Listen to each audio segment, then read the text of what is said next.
conocemos los avances de la ciencia que ya miles de años se han encontrado registrados en las Sagradas Escrituras. Por eso lleva como tema esta conferencia Ciencias Bíblicas. Y bien, mis dos hermanos, vamos a mostrar la intro para que tenga ya un...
Estamos aquí en esta conferencia, hermano, de ciencias bíblicas. En las conferencias que hemos dado hemos tratado temas del mundo espiritual, pero esto se relaciona a lo que es la ciencia y la tecnología registrada en las Sagradas Escrituras. Todos bien conocemos, amados hermanos, que cuando hablamos de la Biblia, las Sagradas Escrituras contiene los códigos morales para que el ser humano pueda alcanzar la salvación. En la palabra de Dios encontramos las normas de vida que Dios exige para su pueblo. Dios le entregó las leyes a Moisés mediante los 10 mandamientos, la Torá o el Tanaj, y todo eso simplemente fue un señuelo. Luego de ahí, cientos, miles de años que pasaron, todos esos escritos que mediante un largo proceso nosotros hemos adquirido por el milagro de Dios, y tenemos la palabra revelada más fiable, las Sagradas Escrituras. Entonces, la palabra de Dios es completa. Específicamente se enfoca en el plan de salvación que Dios tiene para su pueblo, porque ahí revela el plan de salvación de nuestro Señor Jesucristo. Pero también, como la Biblia es un libro complejo, un libro completo, resalta numerosos avances científicos que por miles de años han estado en tela de duda y que muchos científicos simplemente han tenido teoría. Sin embargo, la palabra de Dios desde hace miles de años ha tenido una respuesta totalmente radical. Ha habido siempre un debate, la ciencia versus las escrituras, pero a fin de cuentas siempre la verdad registrada en la palabra de Dios siempre resaltará y prevalecerá, amados hermanos. Por eso en esta noche quiero mostrarle la conferencia de ciencias bíblicas, donde encontraremos numerosos descubrimientos, numerosos conocimientos que por miles de años la palabra de Dios ha mantenido. Bien, como parte de estos descubrimientos, quiero mostrar lo que es el ciclo del agua, que consta de 3 etapas: evaporación, condensación y precipitación. En el caso de la evaporación, ocurre cuando el agua líquida, que es almacenada en el mar, en los lagos, se evaporan millones de toneladas de agua, y eso se conoce evaporación. Luego se acumula en las nubes, y es ahí donde está el proceso de condensación. Se almacena en la atmósfera, en las nubes, y la precipitación es un proceso mediante el cual el agua, en su diferente forma, desciende de la atmósfera en forma de lluvia sobre todo lugar. Esto lo vemos como algo sencillo, pero este proceso no fue descubierto hasta el siglo XVI y el siglo XVII por Pierre Perrot y Edmundo Marriott, quienes descubrieron, amados hermanos, el ciclo del agua, que es la evaporación, condensación y precipitación. Sin embargo, hace miles de años, hace 3.500 años aproximadamente, en la era de bronce, ya eso estaba plasmado en la palabra de Dios. En el libro de Job, capítulo 36, verso 27-28, leemos la palabra en el nombre de Jesús. Escuche bien cómo dice: Él atrae las gotas de agua al transformarse el vapor en lluvia, la cual destilan las nubes, goteando en abundancia sobre los hombres. Voy a leer pasadamente para ir descifrando. Él atrae las gotas de agua. Ya en ese término se está hablando de lo que es la evaporación. Atrae las gotas de agua al transformarse el vapor en lluvia. Aquí se está hablando de la condensación, la cual destilan, del verbo destilar, es decir, caer. Destilan las nubes, goteando en abundancia sobre los hombres. Cabe destacar, amados hermanos, que esta cita bíblica está más que claro que aquí está destacando el ciclo del agua que nosotros vemos normalmente manifestar en la lluvia. Este es el ciclo del agua, que consta de 3: evaporación, condensación y precipitación. ya hace miles de años el ciclo del agua ya estaba registrado en la palabra de Dios. Es impresionante, amados hermanos, el poder de revelación científica que podemos encontrar en la palabra de Dios. Y no solamente el ciclo del agua. Aquí le estoy mostrando un paisaje, un panorama relacionado a la nieve. Sí, ¿por qué la nieve? Porque la nieve es otro fenómeno, amados hermanos, que un fenómeno meteorológico de la naturaleza que también tiene que ver con un cumplimiento profético. Este es un fenómeno de la naturaleza, pero un poquito distinto, que normalmente ocurre en los países polares, bueno, allá en Estados Unidos, en algunos lugares, porque tiene varios climas.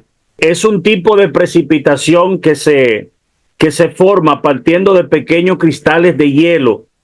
Cuando el vapor del agua en la atmósfera se convierte en diminutos cristales en forma de nieve a muy bajas temperaturas, se produce este tipo de fenómeno natural conocido como la nieve. Aquí encierra un gran misterio, amados hermanos, relacionado a la nieve, porque en las Sagradas Escrituras, en un momento que Dios le estaba hablándole de manera de mucho carácter a Job, cuestionándole las capacidades de Dios y cómo él no era capaz de responderle a Dios, y como una forma para que entendiera la supremacía y lo grande que es Dios, sobre todo el cuidado que Dios tiene, y que el hombre solamente le queda darle gracias a Dios, estar agradecido por la infinita misericordia de Dios.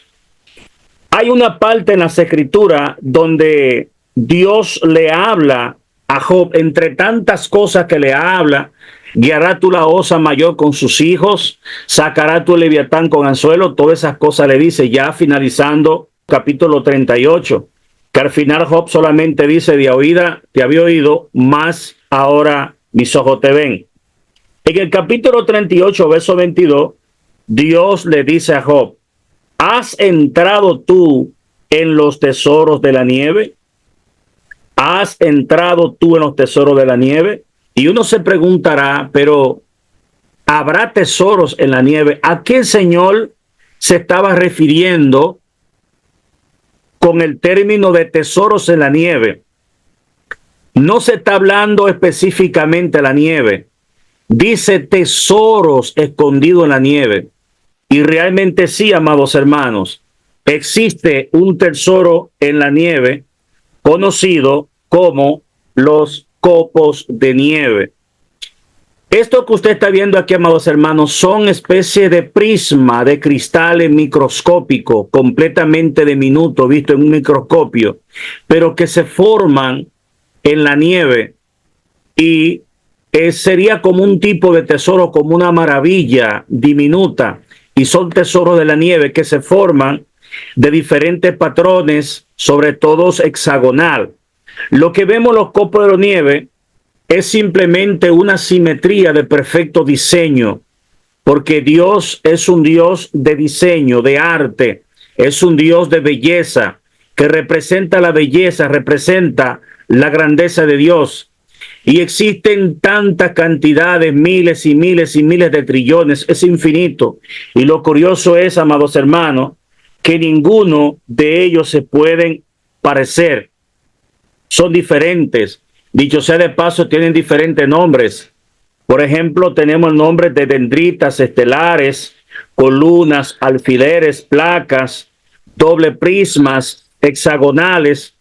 Y lo que usted está viendo son imágenes muchas veces aumentadas bajo el lente de un microscopio. Esto no se puede ver a simple vista. Esto se ve, amados hermanos, en un microscopio óptico. Se ven esta maravilla diminuta de la naturaleza conocida como copos de nieve. Siento la presencia de Dios. Esto realmente es una maravilla. No se tenía ese conocimiento para poder entrar a los tesoros de la nieve. Era imposible que Job entrara porque no existían los instrumentos de vanguardia para poder conocer y navegar en el infinito mundo de lo diminuto. No había forma. No fue, amados hermanos, el 1590 que Zacharias Janssen, un fabricante de lentes holandés, inventó el microscopio. Oiga bien, en el siglo XV, pero estamos hablando del libro de Job, que es el primer libro de la Biblia. Estamos hablando de hace 3500 años antes de Cristo, amados hermanos. Estamos hablando de hace mucho tiempo. Ya la palabra de Dios contenía una información sustancial de lo que eran los copos de nieve. Oiga bien, entonces, ya partiendo de ahí, amados hermanos, es que se pudo conocer lo que son los copos de nieve. Ya partiendo de esos años, las investigaciones, de hecho fue en el 1902, Wilson Bentley, oiga bien, Wilson Bentley en el 1902 pudo descubrir los copos de nieve. Ya estamos hablando del siglo XIX. Sin embargo, como la palabra de Dios, miles de años, hace más de 3500 años, en la era de bronce, ya contenía una información sustancial de lo que son los copos de nieve. Estamos hablando del tesoro en la nieve. Por supuesto que la Biblia emplea su propio lenguaje, porque esos son términos científicos. Es como el caso de los dinosaurios, pero existían dinosaurios. Sí, el problema es que la palabra dinosaurio no es una palabra bíblica, es una palabra inventada, una palabra ya diseñada. La Biblia usa términos como bestias. O sea, si ya tratamos ese tema, que eso corresponde a otra conferencia. Entonces, amados hermanos, en este punto podemos testificar que ya la palabra de Dios hace muchos años especificaba lo que son los copos de nieve. Pero ¿cuál es el mensaje que podemos encontrar relacionado a esta maravilla diminuta en la naturaleza? Es que la belleza es el lenguaje de Dios que podemos ver en todas partes. Y este mundo, amados hermanos, es maravilloso, independientemente de tanto pecado, tanta maldad, es hermoso. Y así como cada copo es diferente, cada uno de nosotros posee un arma diferente que fue creada por Dios.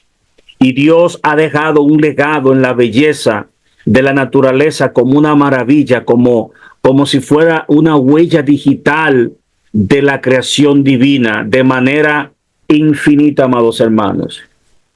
Sí, los copos de nieve. Mire esta imagen, amados hermanos, es sencillamente espectacular. Cuando uno introduce un lente a una medida de varias micras, porque ya se está hablando más allá de centímetro, de milímetro, hay que hablar de micra, hay que hablar de nanómetro, femtómetro, hectómetro, que son medidas ya diminutas para medir lo que es el espesor de un cabello humano. Por ejemplo, el espesor de un cabello humano tiene 100 nanómetros. Esa es una medida muy, pero muy diminuta. Y lo que estamos viendo es como un mundo debajo de nuestro mundo, un mundo diminuto, un mundo sin fin, amados hermanos. Y realmente estas cosas me dejan completamente perplejo, la maravilla de Dios. Estos son los copos de nieve. Bien, otro enigma resuelto en la palabra de Dios que tiene que ver con la línea de pensamiento filosófica y científica a lo largo de toda la historia. Cabe considerar la forma de nuestro planeta Tierra. Sí, ¿cómo es la forma de nuestro planeta? ¿Cómo pensaban los científicos? Gracias, Señor. Hermano, quiero decirle que hay una presencia especial de Dios. Dios está entre nosotros. Yo siento la cobertura del Señor. ¿Cómo los antiguos pensaban que era nuestro planeta? Es uno de los grandes misterios de la humanidad, cómo pensaban que eran los planetas. Muchos científicos, filósofos tenían sus propios pensamientos. Por ejemplo, Tales de Mileto sostenía que la Tierra era plana. Anaximandro creía que era un corto cilíndrico en una superficie plana y circular. Pero ya más adelante, algunos matemáticos, como en el caso de Pitágoras, en el siglo VI, sostenía que era redonda. Y ya otros científicos como Isaac Newton, Aristóteles, que era ya uno de los filósofos más sobresalientes, tenían ese concepto. Partiendo de hace miles de años y finalmente ya resuelto por las distintas sondas automáticas de la NASA, agencias europeas, agencias rusas, ya han dado el traste con la verdadera forma geométrica que tiene el planeta Tierra. Lo cierto es que ya en el libro de Isaías, capítulo 40, verso 22, nos aporta una revelación sistemática e irrefutable de cómo era la forma del planeta Tierra. Dice esta cita bíblica: Él está sentado sobre el círculo de la tierra. Esto da a entender que la tierra tiene una curvatura, y si la tierra fuera plana, no tendría esa curvatura.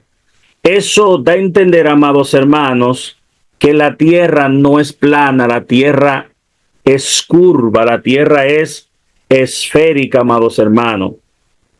La tierra es esférica, porque ya esto fue comprobado ya cuando empezó la carrera espacial, sobre todo entre la antigua Unión Soviética, hoy Rusia, y los Estados Unidos, partiendo ya de los años 50, años 60, en el que las distintas naves tripuladas, no tripuladas, las miles de fotografías que tomaron, como el Bello 5, que también fotografiaron la superficie lunar, ya dieron más que resultados, arrojaron resultados irrefutables de cómo era la Tierra. En el libro de Isaías, nosotros encontramos esta respuesta, amados hermanos, de cómo es la Tierra. Bien, algo que está relacionado a la posición, la ubicación terrestre en el espacio, debido a que en la antigüedad no existían instrumentos de vanguardia como lo existen hoy, ni existía la capacidad en que el ser humano hubiera querido la tecnología suficiente para escapar del planeta. Sencillamente, amados hermanos, eran simples teorías, misticismo y una tela de duda y de hipótesis, pero no nada sustancial. Por ejemplo, algunos pensaron, por ejemplo los hindúes, que la tierra estaba soportada sobre una enorme tortuga. 4 elefantes sostenían el planeta Tierra en un inmenso mar. Algunos filósofos hindúes sostenían esta postura, pero como le estaba diciendo, la invención de las naves espaciales, los telescopios y todas esas cosas han sustentado dónde está posicionada la Tierra, y no solamente la Tierra, los demás planetas, las estrellas, todo tipo de astros está colgado sobre la nada. Y en el libro de Job, capítulo 26, verso 7, hace miles de años ya había una respuesta completamente contundente. Dice, verso 7, escuche bien: Él extiende el norte sobre vacío y cuelga la tierra sobre nada. ¿Qué me está dando a entender? Que el planeta Tierra cuelga en el espacio y no tiene nada donde se apoye, está suspendida en el espacio. Él extiende el norte sobre vacío y cuelga la tierra sobre nada. Es decir, que el mismo poder de Dios tiene el planeta colgado en el espacio, porque en el espacio, amados hermanos, no existe gravedad. La gravedad depende de la capacidad de atracción que ejercen los cuerpos, deformando el espacio-tiempo y creyendo especie de un estado de atracción a los planetas y eso se conoce como gravedad. La palabra gravedad sería muy difícil de explicarla porque ni los mismos científicos tienen una referencia completa a lo que es la gravedad. Han inventado lo que es el gravitón, que es un tipo de partícula pero bueno, son teorías. El caso es que la gravedad es la fuerza de atracción que hace que estemos aquí en la Tierra. Por ejemplo, si no hubiese gravedad, nosotros saldríamos disparados hasta el espacio. Todo lo que hace que tenga peso, lo que hace que un vehículo corra sobre la Tierra es la gravedad, porque si no hay gravedad se iría flotando. Eso es gravedad. Entonces aquí el Señor nos dice en su palabra que la Tierra colga en el espacio. Mire cómo está ese planeta, amados hermanos. Así, de esa forma está nuestro planeta Tierra y todo lo demás planeta. Imagínense ustedes lo pesado que es el planeta, pero todo está mantenido porque Dios estableció leyes universales, leyes de la física, y cada cosa, cada astro que está en la Tierra debe obedecer a las leyes que Dios mismo diseñó. Porque existen leyes que gobiernan el mundo físico, amados hermanos. Las leyes del electromagnetismo, la fuerza nuclear débil, fuerza nuclear fuerte, la fuerza electromagnética, son leyes que Dios mismo estableció para que exista un equilibrio, un balance en nuestra naturaleza.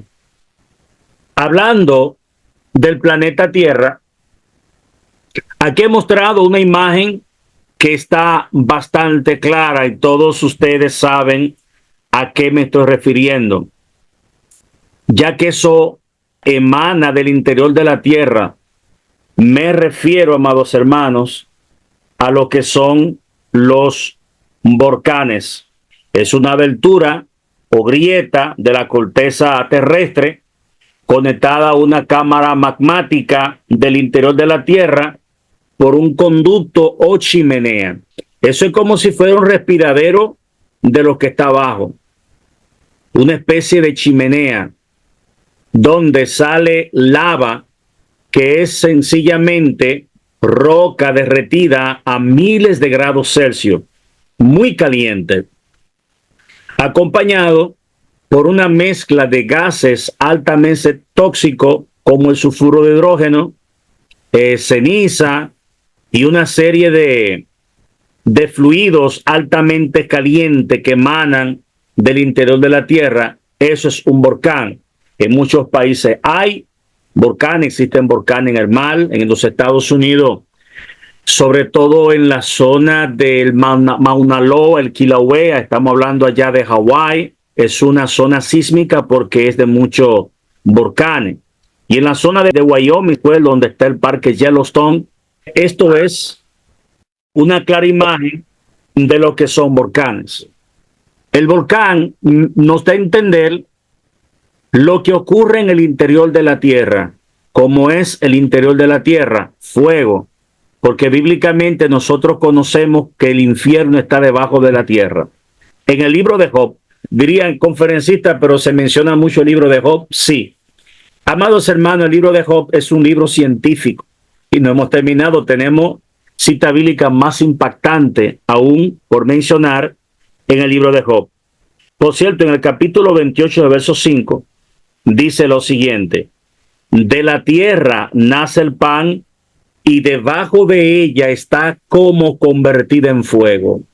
Oiga esto, qué revelación más contundente.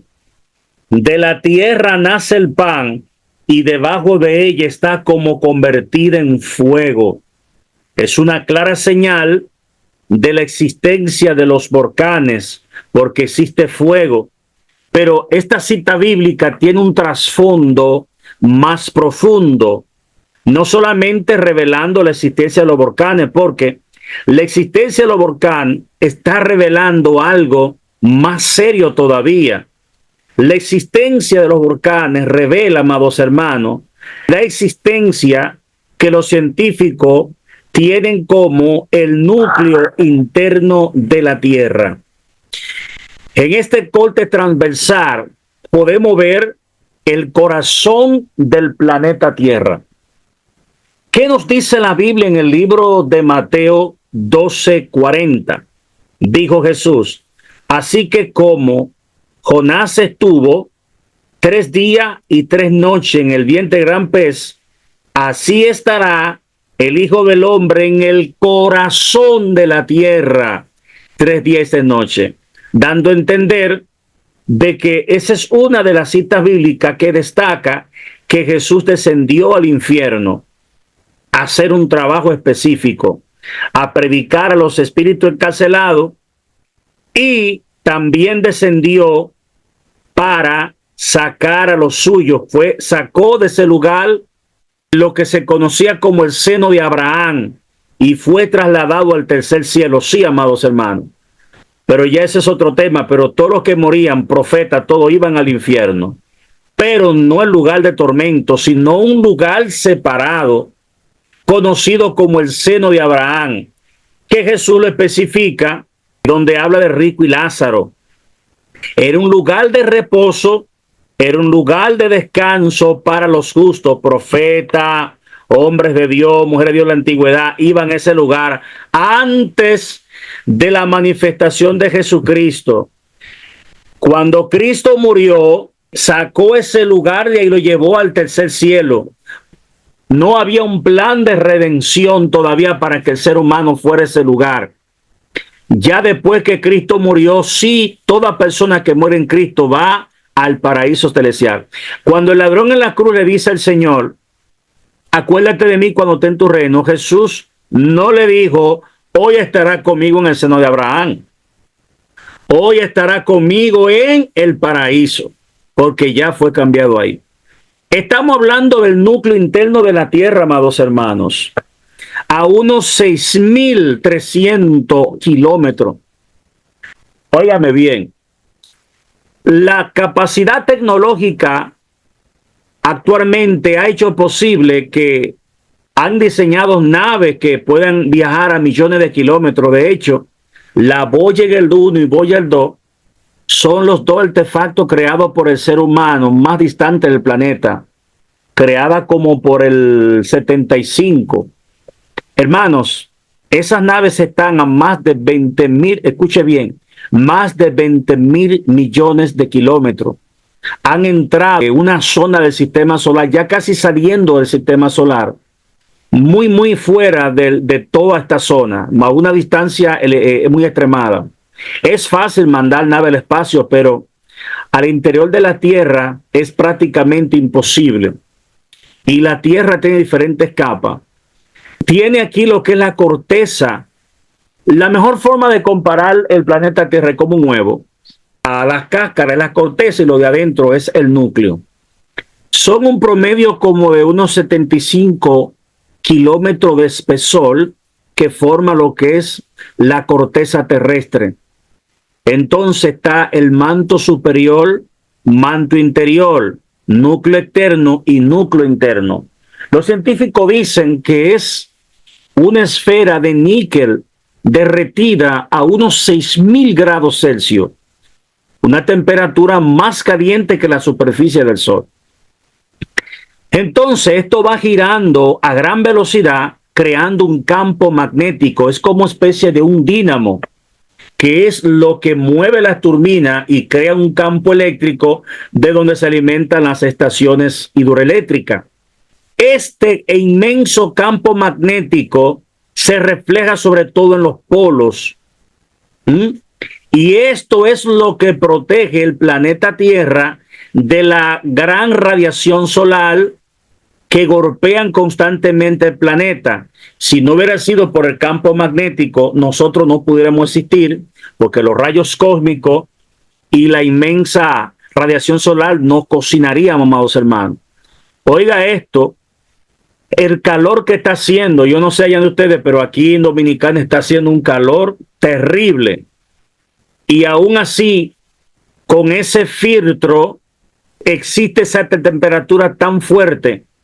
Imagínense si no tuviese ese filtro. Lo curioso es que la Biblia habla de estas cosas. Esto fue descubierto por Angie Letman en el 1936, lo que es el núcleo interno de la Tierra, a base de ciertos estudios. Pero hay muchos estudios que han descubierto que hay una inmensa cantidad de agua, han descubierto metales que no lo pueden comprender. Pero en este lugar, ¿qué existe? En este lugar, amados hermanos, sencillamente existe el infierno de fuego que habla la Biblia. Existe un infierno creado para Satanás y sus demonios, no para los seres humanos. Pero como la gente sigue el pecado, como la gente sigue el camino del demonio, y terriblemente termina ese lugar después que muere, amados hermanos. A ese lugar fue Jesús, amados hermanos, para predicar a los espíritus encarcelados. Descendió a hacer un trabajo para sacar el seno de Abraham y llevarlo a lugares celestiales. Este es el núcleo interno de la tierra. Miren, para los años 80, en la península de Kola, en Siberia, estamos hablando de la zona de Rusia, hicieron la excavación más profunda hacia el interior jamás hecha por el ser humano. Es el pozo de Kola, a unos 14 kilómetros de profundidad. Y hay fuentes seguras de lo que ellos escucharon, amados hermanos, porque introdujeron unos micrófonos de la más alta sensibilidad, escucharon voces, gritos.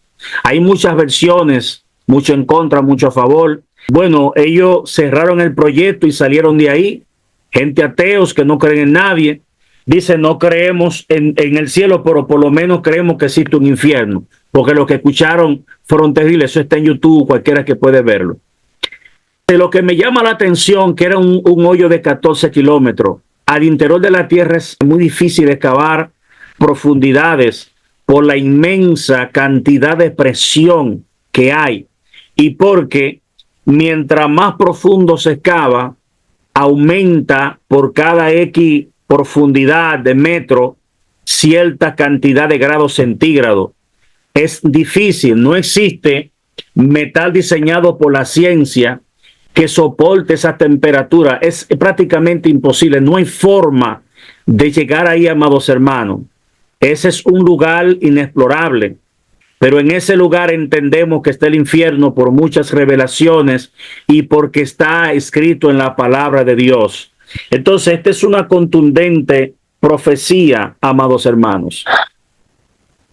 El núcleo interno de la tierra. No tan profundo en el núcleo de la tierra, sino un poquito más en la superficie. Existen lo que son instalaciones subterráneas complejas, múltiples formas. Principalmente, ya las personas de mucho dinero están haciendo búnker. En Estados Unidos esto es una tendencia. Pero esta tendencia tuvo un auge explosivo partiendo lo que fue la época de la Guerra Fría, donde había una tensión muy elevada entre los Estados Unidos y la antigua Unión Soviética. De hecho, en los Estados Unidos, yo he leído mucho la historia, en aquellos años, por los años 50, 60, cuando Reagan, cuando esos presidentes, más allá del presidente Truman, porque Truman fue por el 45, existía mucho simulacro de guerra nuclear, que había una sirena que tocaban y los muchachos venían todos y se agachaban en las butacas, en las mesas. Era simulacro. Y no descarto de que en Rusia lo hacían, porque había una amenaza latente, como cuando la crisis de los misiles de los años 60, que había misiles nucleares en Cuba, y eso es ya cuando John F. Kennedy, y el mundo estuvo a punto de una destrucción mediante el uso de armas nucleares. Sobre todo los gobiernos diseñaron sofisticadas instalaciones subterráneas en el suelo, conocido como búnker. Estos búnker son instalaciones modernas que, por ejemplo, en el caso de una guerra nuclear, porque no hay lugar donde esconderse, el único lugar es bajo tierra. el gobierno, el gabinete, los altos mandos militares podían protegerse de un ataque nuclear y desde ahí poder contraatacar, dirigir. Es un lugar inmenso para abastecerse por varios meses con todo tipo de suministro, amados hermanos. Y eso se conoce como lo que son búnkers. Lo curioso es que en la palabra de Dios encontramos esta información. La palabra de Dios, como es 100% profética, se adelantaba a especificar las curiosidades de los hombres de ciencia, de la gente que se creen que son poderosos. Se adelantaba para hacerle entender que no hay lugar en esta tierra donde puedan esconderse de los juicios de Dios. En el libro de Amós, capítulo 9, verso 2, dice la palabra de Dios: aunque cavasen hasta el Seol, de allá lo tomará mi mano, y aunque subieren hasta el cielo, de allá te haré descender. Voy a tomar la primera parte de esta oración. Aunque cavaren hasta el Seol. No se está hablando de una mina, porque existen minas profunda de hasta 2 kilómetros. Hay una mina ya en África de oro que tiene 2 kilómetros. No hay un contexto. A lo que está resaltando la palabra de Dios, amados hermanos, es de un tipo de escondida que busca protegerse, que busca escapar de algún tipo de cataclismo, de algún tipo de devastación generada por la naturaleza, o sea, por una inmensa eyección de masa coronaria, de eyección del Sol que pueda destruir el planeta Tierra y toda la electrónica que conozco, o que exista un asteroide, no sé, algo que pueda colisionar con nuestro planeta y no haya forma de escapar. Entonces aquí hay una advertencia: mira, aunque tú escabes hasta allá de allá, yo te voy a agarrar por los moños. No hay forma. Y mira cómo ha surgido, amados hermanos, la invención de lo que son los búnkers. ¿Qué ustedes están viendo acá? Ustedes están viendo uno, o el más sofisticado de todo, que es el complejo Cheyenne, en la montaña Cheyenne. Estamos hablando de Colorado Springs, allá en los Estados Unidos.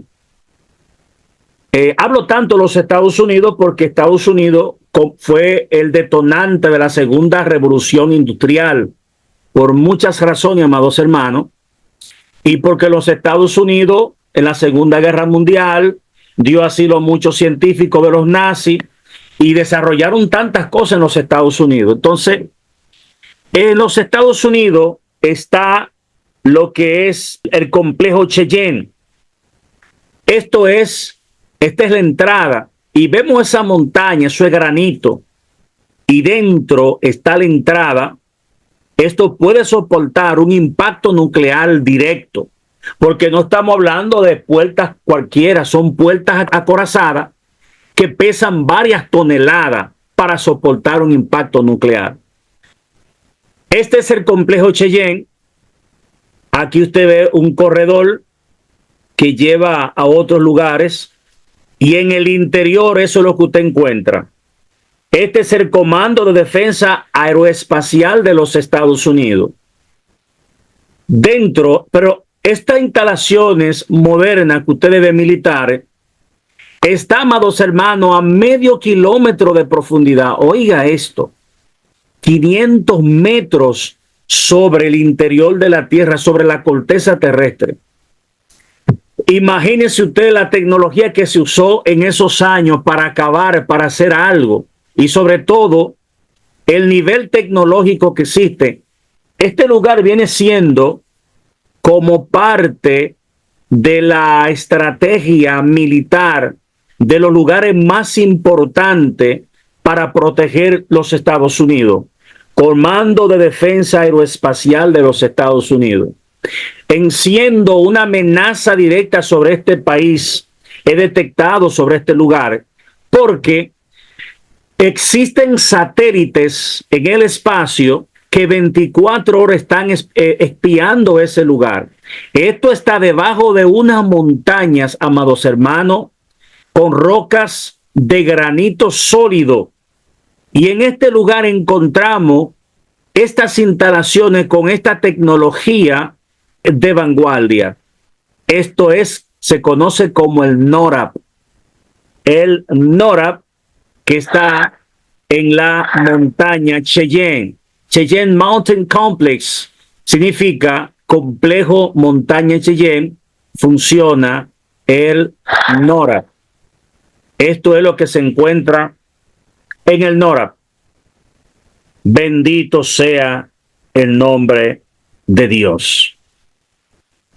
Hablando también del interior de la tierra, cabe destacar las innumerables capacidades en la extracción de recursos del subsuelo, y no solamente del subsuelo, también de los mares. Aquí podemos ver la Piper Alpha, que son unas de las modernas estaciones petrolíferas en el mar, sobre todo en el mar del norte. Hay lugares en el mar que no es tan profundo. Entonces, en esas zonas del mar existen grandes yacimientos de petróleo. Existen muchas más. Esta es, por ejemplo, la Piper Alpha, extrayendo petróleo en el mar. Esta es una plataforma petrolífera en el mar. Existen en el lago, en los lagos, sobre todo las que están allá en Venezuela, en los lagos Maracaibo, que es uno de los países que tiene la mayor reserva de petróleo sobre el planeta. Pero bien, hermano conferencista, ¿qué tiene que ver esto con las escrituras? Esto está en la Biblia. En el libro de Deuteronomio, capítulo 33, verso 19, hay un momento donde Moisés está bendiciendo las 12 tribus de Israel.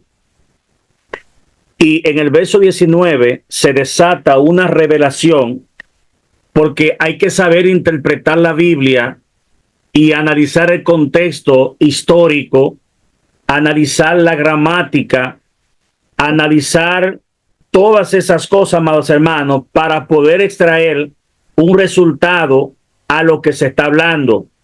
Hay que deducir cuando es una profecía y cuando es un argumento poético. Aquí dice lo siguiente: llamarán a los pueblos a su monte, allí sacrificarán sacrificio de justicia, por lo cual chupará, el verbo chupar, succionar, absorber, la abundancia de los mares y los tesoros escondidos en la arena. Oiga esto, la abundancia. No tiene caso el término chupar, succionar, absorber, la abundancia de los mares. No se refiere a inhalar el agua, la abundancia que hay de qué, de los tesoros escondidos en la arena. El petróleo es considerado el oro negro, uno de los tesoros más grandes, amados hermanos. Ahí se está hablando, amados hermanos, esa profecía, esos pueblos de la Biblia, esos pueblos descendientes de Isaac, pueblos árabes, amados hermanos, pueblos de Israel, que contienen los mayores yacimientos petrolíferos. Esa es otra cosa. La Biblia hay que interpretarla en su diferente contexto. ¿Qué contexto bíblico encontramos? Un contexto gramatical. ¿Por qué razón? Porque está hablando no en términos pasados, no está hablando en términos presentes, está hablando en términos futuros. Oiga bien, término futuro: chupará, succionará, absorberá la abundancia de los mares y los tesoros escondidos en la arena. Y esta ascendencia se ha desplegado por todos los países. El descubrimiento, yacimientos de las minas. Aquí encontramos diferentes minas. Esta es la de Salt Lake City, en Utah, Estados Unidos. Es la mina de cobre y es la mayor excavación de cobre a cielo abierto. Como existen minas enormes allá en Chile, También lo hay en Estados Unidos, en muchos lugares.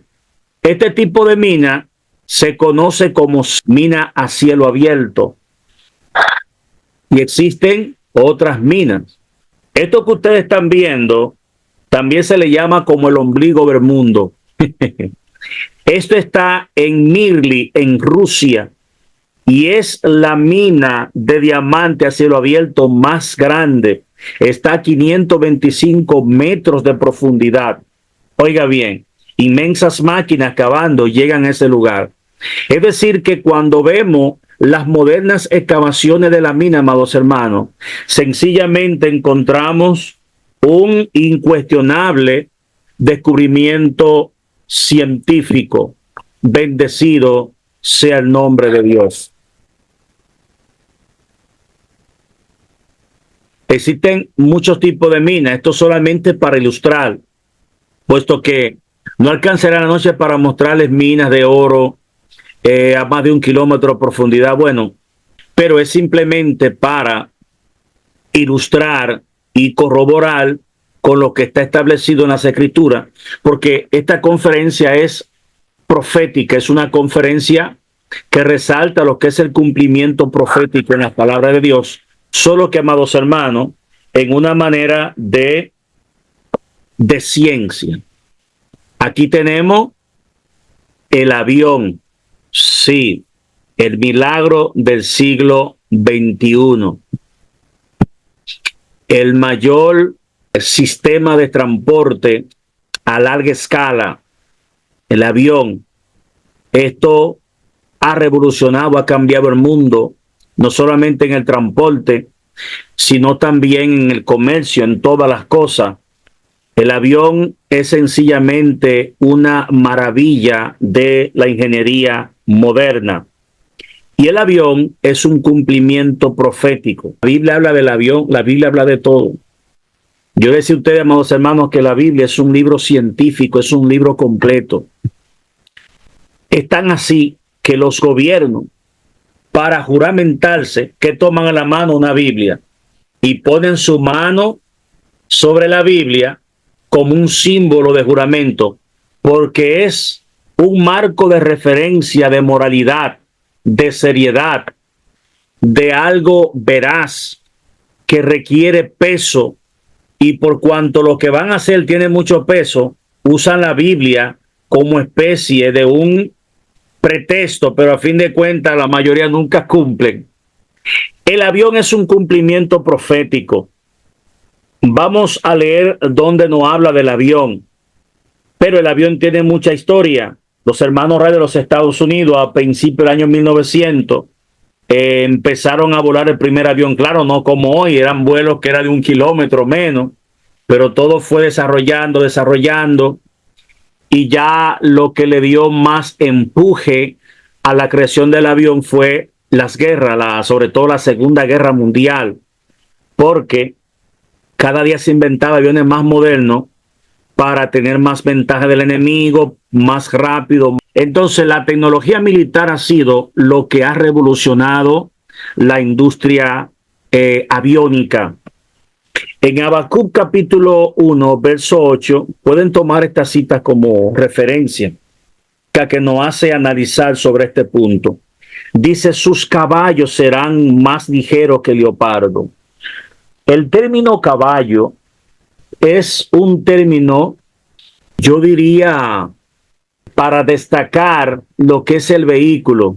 Es un término genérico para destacar, especificar un sistema de transporte, porque el caballo ha sido el vehículo de guerra legendario. De tiempos atrás, de los tiempos medievales, de miles de años, el caballo siempre ha sido el animal de carga, el animal de transporte, las carretas y todas esas cosas. Destaca el caballo. Entonces, los antiguos profetas no tenían el lenguaje técnico científico que se tiene hoy, porque eran palabras que no existían en su vocabulario y usaban una forma alegórica para dar a entender algo científico con un trasfondo que lo podemos llevar a nuestros días. Más veloces que leopardo. más feroces que lobos nocturnos, y sus jinetes se multiplicarán, y vendrán de lejos sus jinetes, oiga, y volarán como águila que se apresuran a devorar. Hay varias combinaciones de eventos. Un caballo que vuela, no se refiere a un caballo de ala. El caballo representa transporte. Volar, un transporte que vuela. Y no solamente eso, la velocidad como águila. Cuando el águila se avalancha sobre un pez o sobre un roedor, lo hace a una velocidad increíble, amados hermanos. Pero tengo otra cita bíblica en Deuteronomio 33, verso 26. Dice, no hay como el Dios de Jesurún, quien cabalga sobre los cielos, cabalgar, transitar, desplazarse para su ayuda, y sobre las nubes con su grandeza. Jesurún era el nombre poético para Israel usado en el Tanakh o lo que es la Biblia hebrea. Y usa ese término poético, Jesurún, quien cabalga sobre las nubes. ¿Qué vehículo en la antigüedad bíblica cabalgaba sobre la nube? Ninguno. Por eso es que estamos tratando un término profético, porque toda profecía se remonta a un contexto gramatical en futuro. Oiga esto. Entonces, aquí, amados hermanos, está hablando sencillamente la invención del avión. Pero la tecnología aviónica tiene su lado oscuro. ¿Y cuál es el lado oscuro, amados hermanos? El lado oscuro de la aviónica, como yo le decía, surgió por diseñar aviones con mayores capacidades furtivas, capacidades de ataques, donde lo equipaban con armas, porque la Segunda Guerra Mundial, a pesar de ser la guerra más devastadora, que generó cerca de 60 millones de muertes entre Europa, Asia y los Estados Unidos, que se añadió a la guerra porque en diciembre del 1941, cuando hubo el ataque sorpresivo por la Armada japonesa, conocida como el ataque Pearl Harbor, donde murieron más de 2,000 marines, era el presidente Roosevelt, involucró a los Estados Unidos en la guerra. Entonces ya ahí nació los Estados Unidos como una verdadera maquinaria de guerra. Se metió en la guerra con la coalición. Bueno, todos conocemos, cayeron los nazis, pero al final quedaba el imperio de Japón. Y una larga historia. Entonces, las mismas guerras han hecho posible crear máquinas más sofisticadas, y esa misma guerra trajo consigo una revolución de artefactos que han mejorado la calidad de vida, amados hermanos.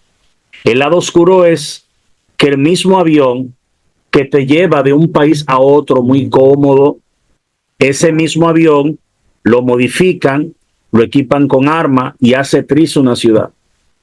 Un solo avión destruyó una ciudad entera el 6 de agosto de 1945. El Enola Gay destruyó a Hiroshima y el 9 de agosto voló Nagasaki con la bomba atómica Fatman de un rendimiento explosivo de 20 kilotones. Devastó, matando más de 150,000 personas instantáneamente. Eso es una aberración, amados hermanos. ¿Qué pasó? Un solo avión de esto puede destruir, amados hermanos, todo un país con el uso de armas nucleares. Ese es el lado oscuro. Entonces, la invención del avión está, y ya aquí también se remonta a una parte profética, porque se habla de las guerras, amados hermanos. Esto pudieron verlo muchos profetas. Mire, hay muchos escritos en la Biblia que no están. Hay libros del apóstol Pablo que no fueron escritos, incluidos en la Biblia. Escritos de Jesús que no fueron escritos en la Biblia. Y muchos profetas. Entonces, en ese sentido, amados hermanos, los profetas no tenían un lenguaje. Para ello, era más fácil decir un águila de acero lanzando fuego por la boca porque es un águila de acero, porque no conocían el término avión. Por eso para ellos es más fácil decir una montaña ardiendo hacia la Tierra que decir un asteroide, porque no conocen las palabras científicas para especificar lo que es asteroide. Aquí tenemos lo que es el F-22 Raptor de la Fuerza Aérea de los Estados Unidos, creado por la empresa Lockheed Martin, que es una de las empresas de alta tecnología que diseña las principales armas de guerra y de todo tipo de los Estados Unidos.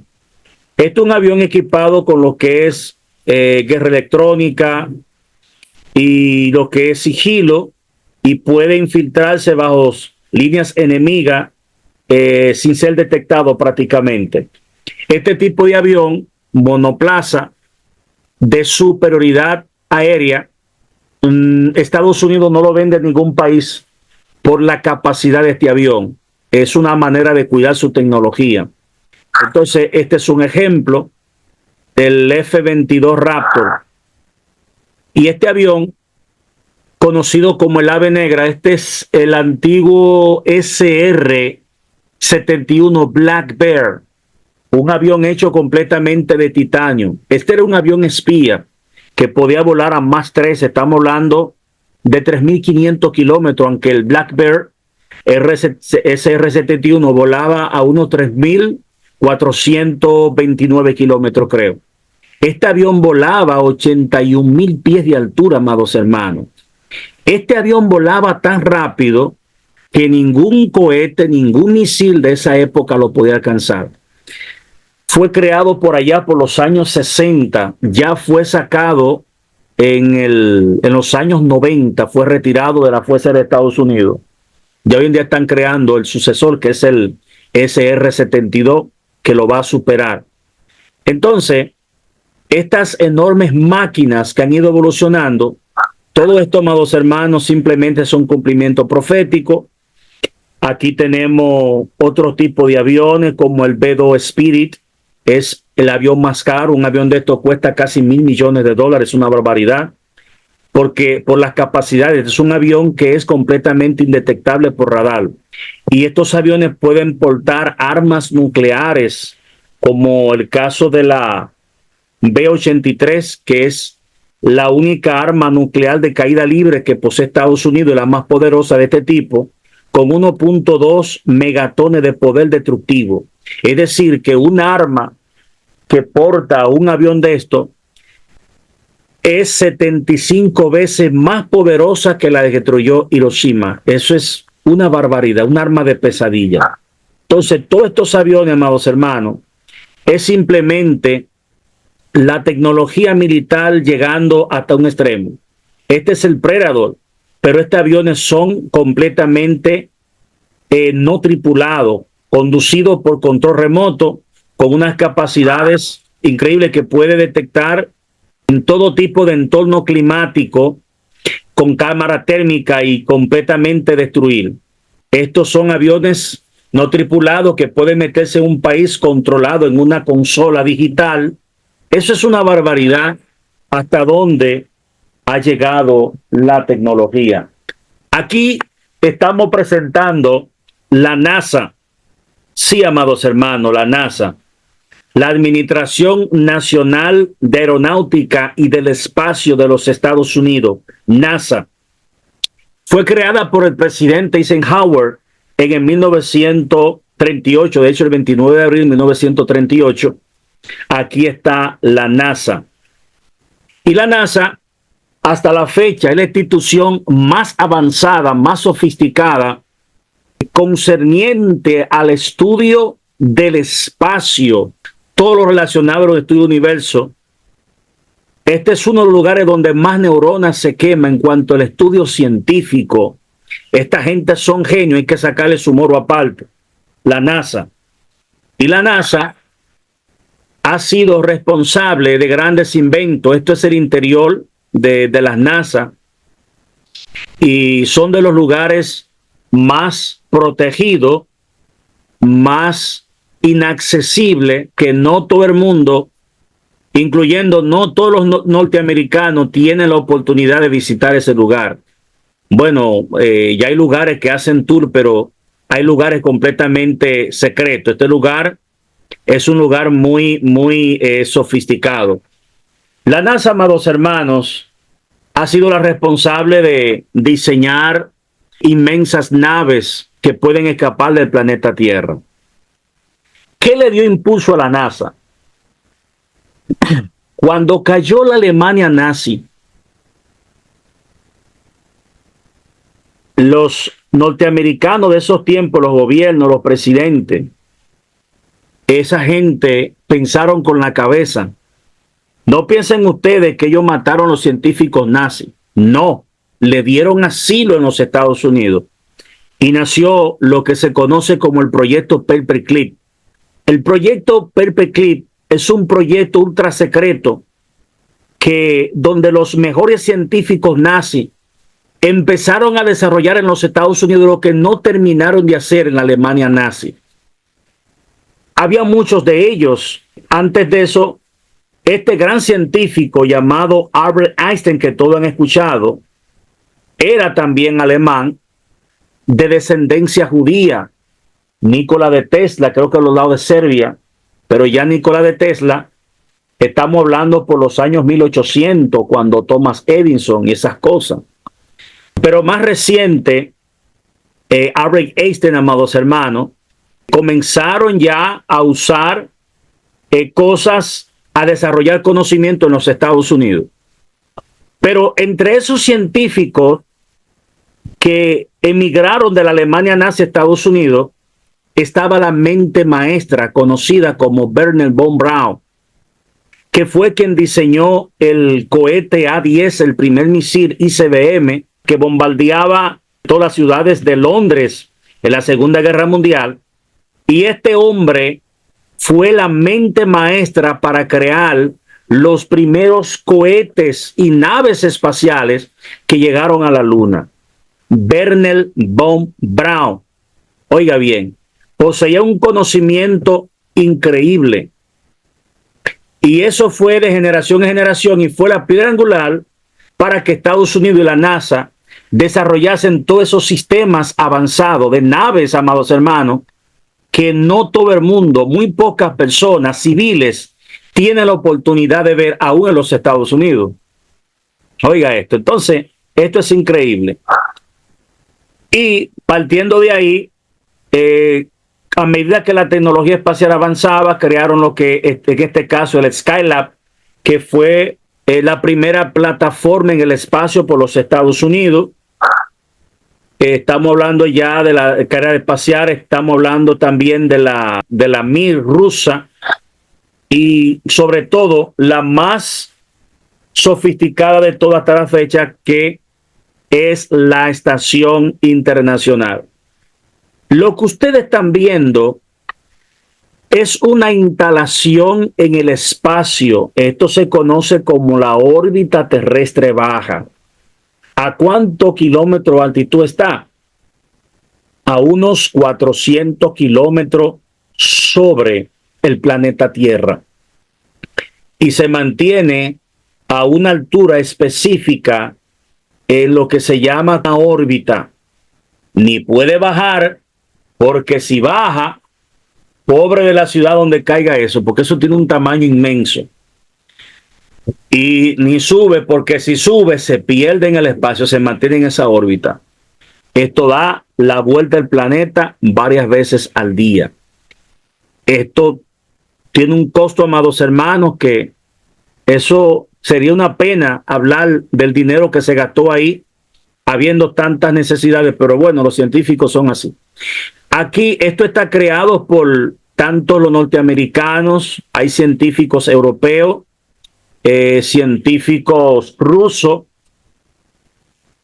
y sobre todo, amados hermanos, no chino, porque ya China está haciendo su propia estación internacional, porque China está en una rivalidad por desplazar a Estados Unidos de superpotencia. Pero Estados Unidos es superpotencia porque Dios la colocó como superpotencia.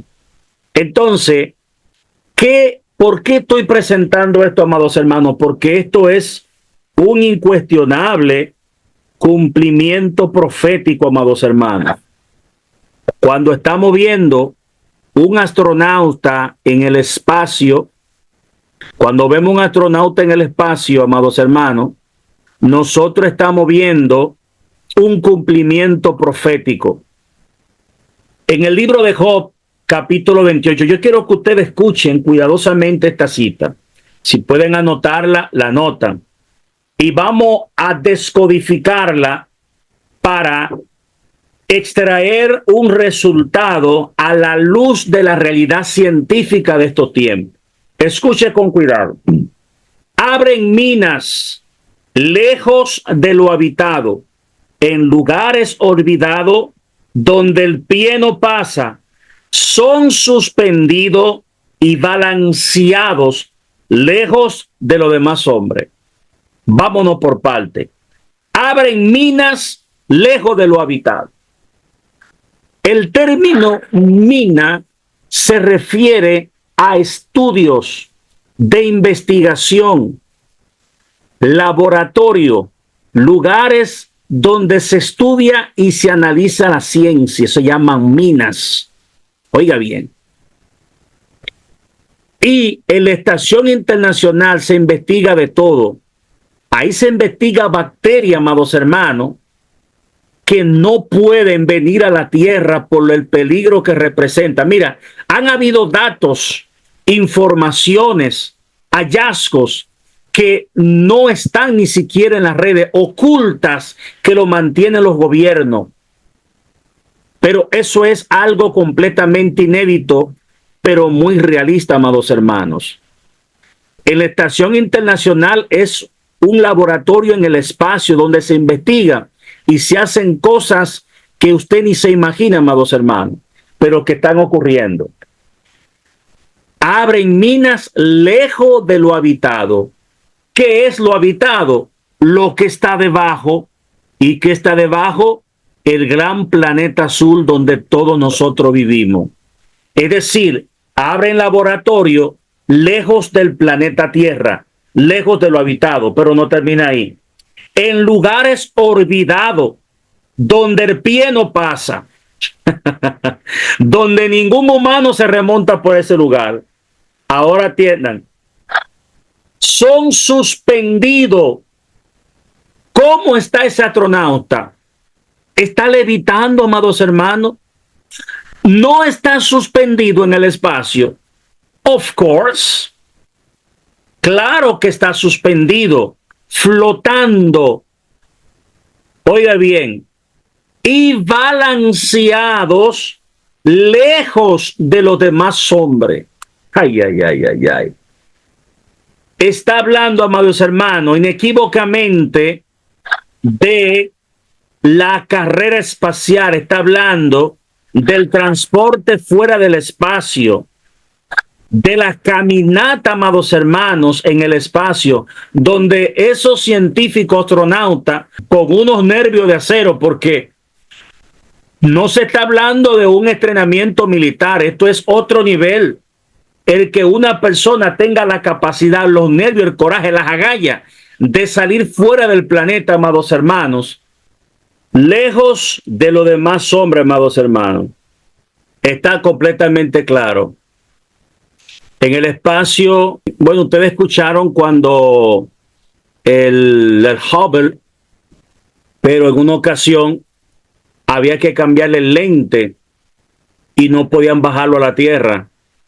¿Cómo se hizo? A través de viajes espaciales a la órbita terrestre baja para hacerle las reparaciones y los ajustes para eso. Ya después lanzaron el James Webb, pero ya es otro nivel porque el James Webb está a más de 1 millón de kilómetros. Está más del doble, varias veces de la distancia de que a la Luna. Ya ahí no hay forma. Y es el más potente hasta la fecha, el James Webb. Algo que no puedo pasar por alto, amados hermanos, es el sistema de transporte registrado en la palabra de Dios. Todos conocemos que por el crecimiento demográfico de las sociedades se ha ido expandiendo lo que es el transporte partiendo de miles de años. Antiguamente, los primeros vehículos eran así en caballos, en carros. Luego con la invención de la rueda, con la electrónica, entonces nacieron lo que es carretas, nacieron también ya carros modernos que con el pasar del tiempo fueron haciéndose modernos.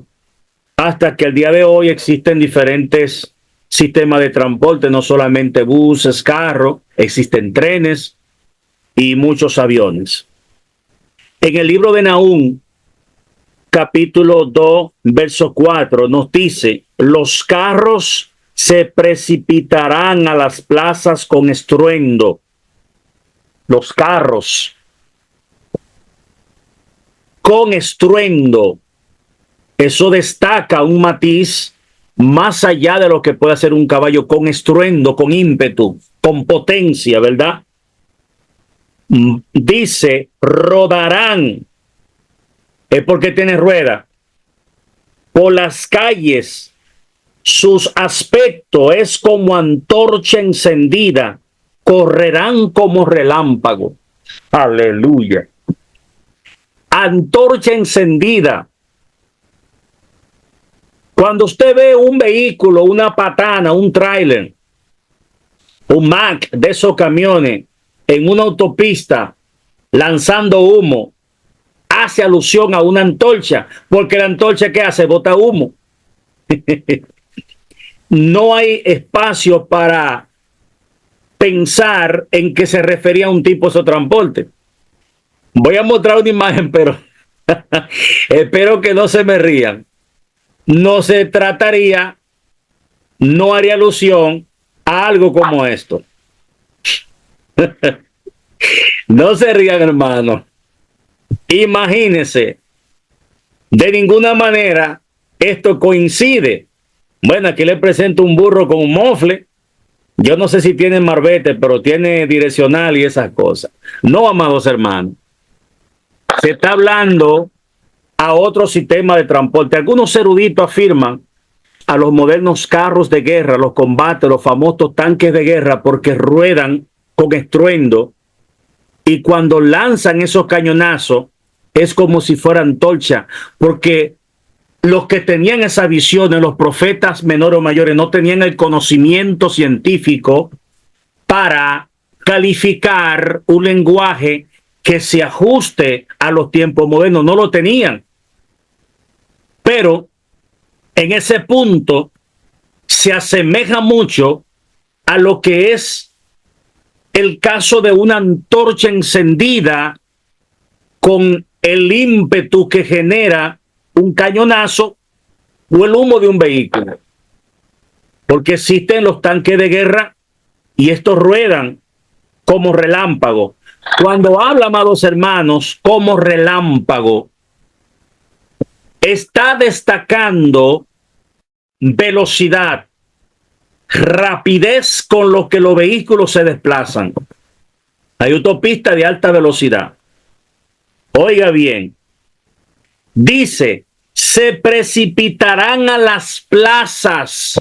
Está hablando de centros comerciales, está hablando de lugares, de mall, de lugares así, de autopista, de carretera. El sistema de transporte, el sistema vial hoy en día bastante congestionado, pero la gente se desplaza por carreteras, por calle, y esto coincide completamente, amados hermanos.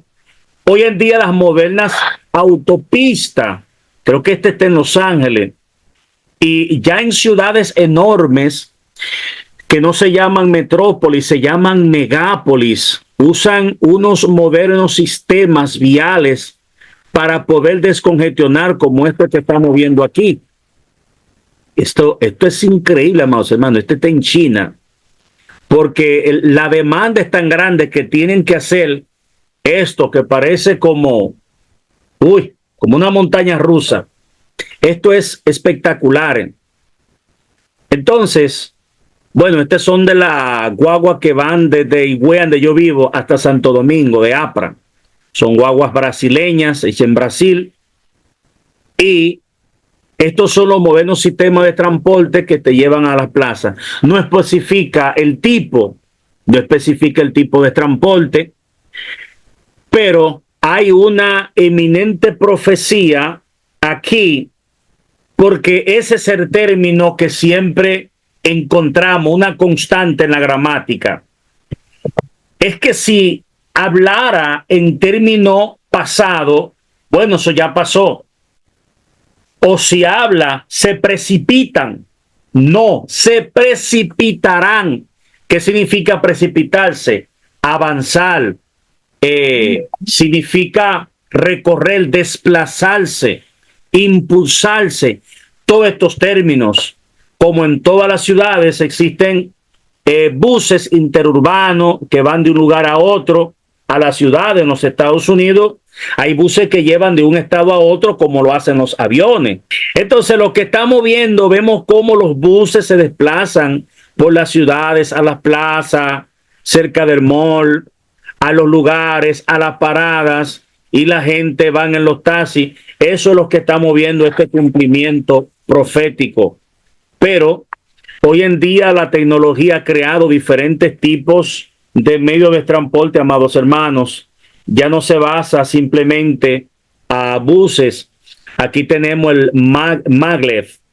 Sí, este es el maglev. El maglev, a la fecha, es el sistema de tren más avanzado y sofisticado creado por una empresa alemana, porque este es un tren de levitación magnética. Los trenes de levitación magnética pueden alcanzar las mayores velocidades porque es un tren que ni siquiera pega en los rieles, flota. Oye, esto es increíble. Flota, y al flotar alcanza velocidades. Bueno, ese tren alcanza velocidades de 640 kilómetros por hora. Es mucha velocidad. Son aviones por tierra. En China hay muchísimos trenes, Europa. Entonces hay diferentes tipos de transporte. Estos son los Maglev, que son tren de levitación magnética. Carro de alta velocidad como el Bugatti Chiron, que alcanza cerca de 400 kilómetros por hora, son de los más rápidos. El Ferrari Enzo, casi $1 millón. Tenemos el Lamborghini, en fin, todos esos tipos de sistema de transporte. ¿Qué usted está viendo? Esta bola azul esférica es una estrella. Sí, las estrellas que son soles. Las estrellas hay tantas que no se pueden contar. Dios le dijo a Abraham, mira el cielo y mira las estrellas. Abraham mirando, ¿la puede contar? No. Así será tu descendencia que no podrá contarla. Se estima que solamente en nuestra galaxia haya unas 100,000 millones de estrellas. Amados hermanos, los científicos dicen que en el universo hay más estrellas que grano de arena en el mar, porque existen millones y millones de galaxias. Y cuando usted calcula la cantidad de galaxias por la cantidad de estrellas, le da una cifra infinitesimal. No se pueden contar. Las estrellas. Las estrellas son soles como nuestro sol. Lo que pasa es que nuestro sol es la estrella más cercana, que se llama el sol. Tiene diferente color. Pero, ¿de qué está hecho el sol? ¿Está hecho de fuego? ¿Por qué tan caliente? No. El sol está hecho de plasma, puro plasma, hidrógeno y helio transformado en hidrógeno que se libera. Es decir, el deuterio y el tritio, que son isótopos radioactivos, cuando se fusionan, crean átomos de helio que se liberan a millones de grados. Por eso el sol es tan caliente, porque en el núcleo alcanzan temperatura de 18 millones de grados Kelvin.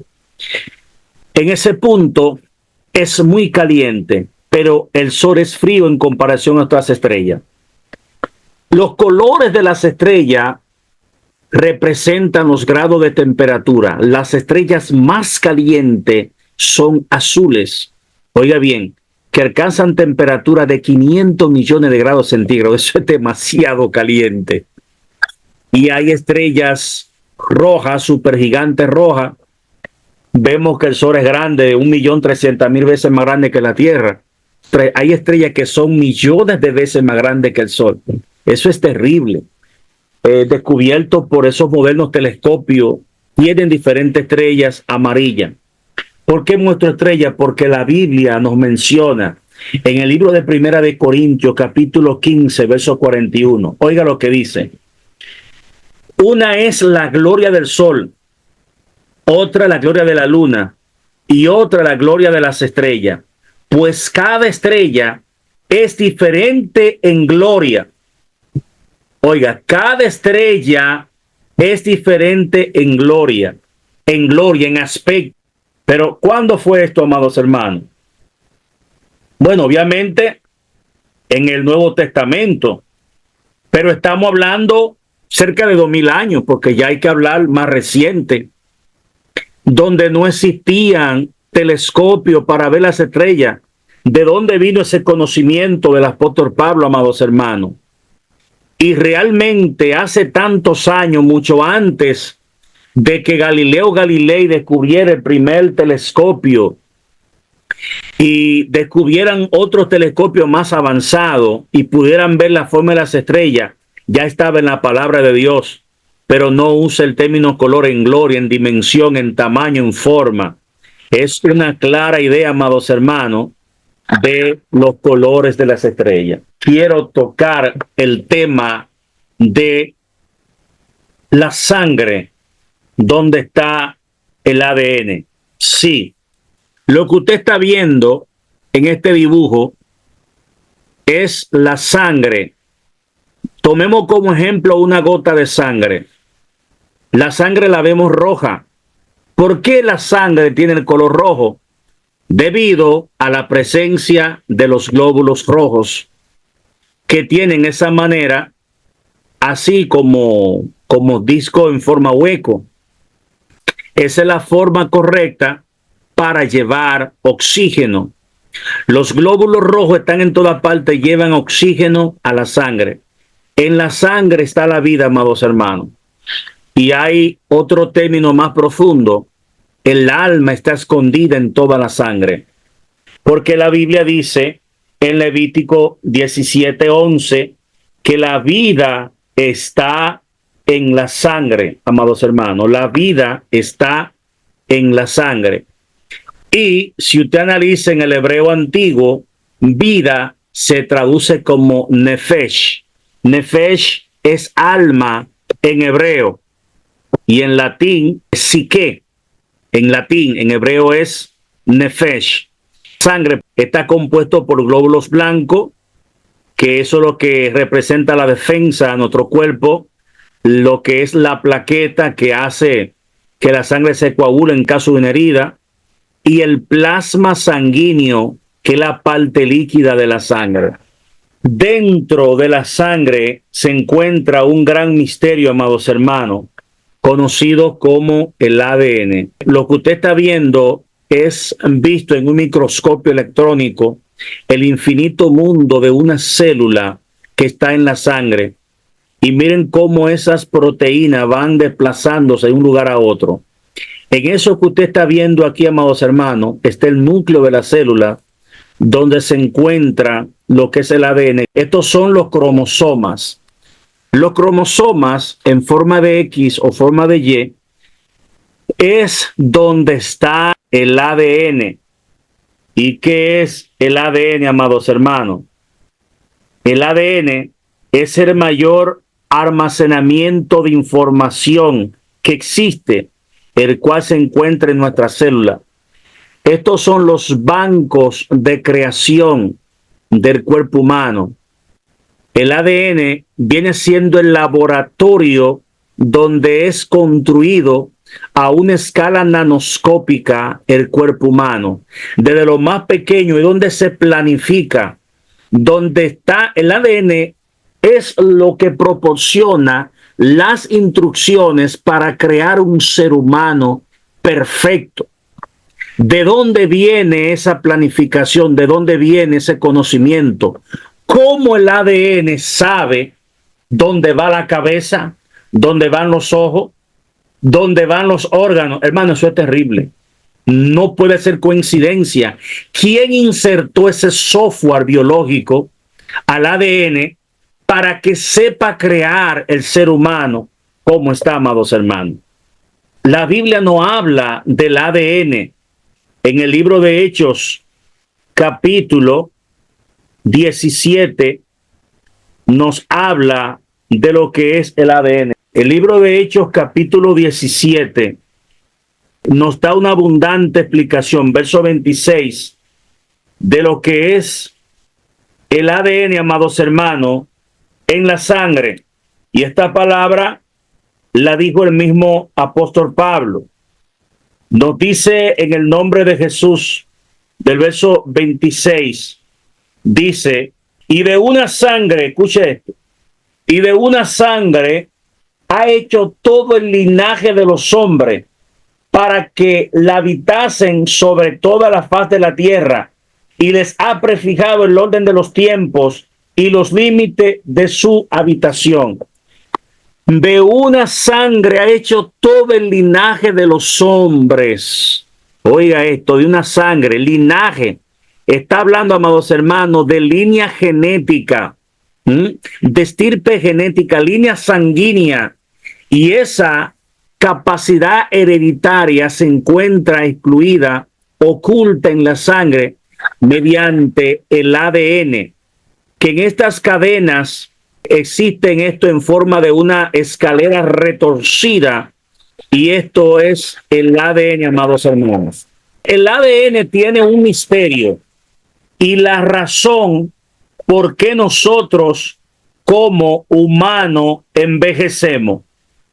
Oiga bien, debido a estos bordes que están aquí, llamado telómero, que tiene una sustancia conocida como la telomerasa, son los extremos de los cromosomas, regiones del ADN, no codificantes, altamente repetitivas, función de la estabilidad estructural de los cromosomas en la división celular.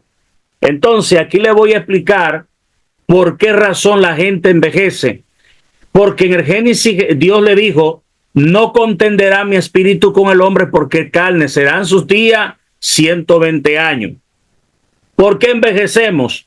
Porque a medida que las células se dividen del ADN, se dan lugar nuevas células que transmiten una cantidad de material genético más reducido debido a la pérdida progresiva de una estructura llamada telomerasa.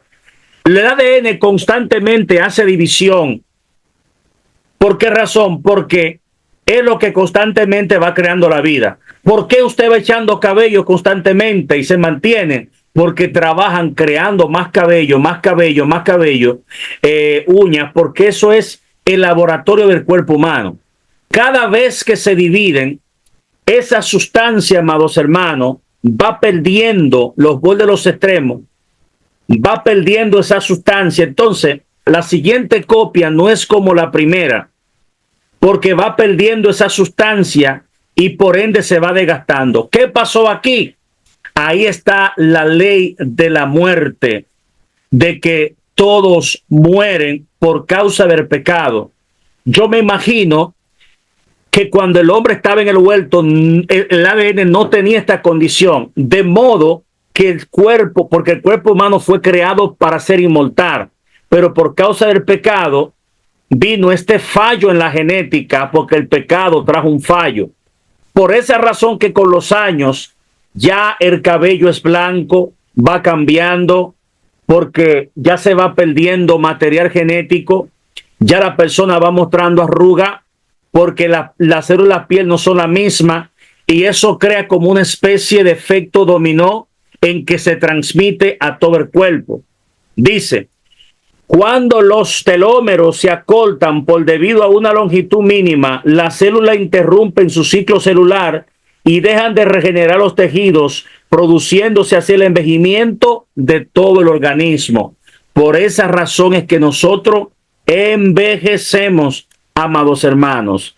Está claro, amados hermanos, que el ADN está en la Biblia y encontramos este gran misterio. Aquí tenemos casos de algunos científicos que creían en la existencia de Dios, como el caso del astrónomo Nicolás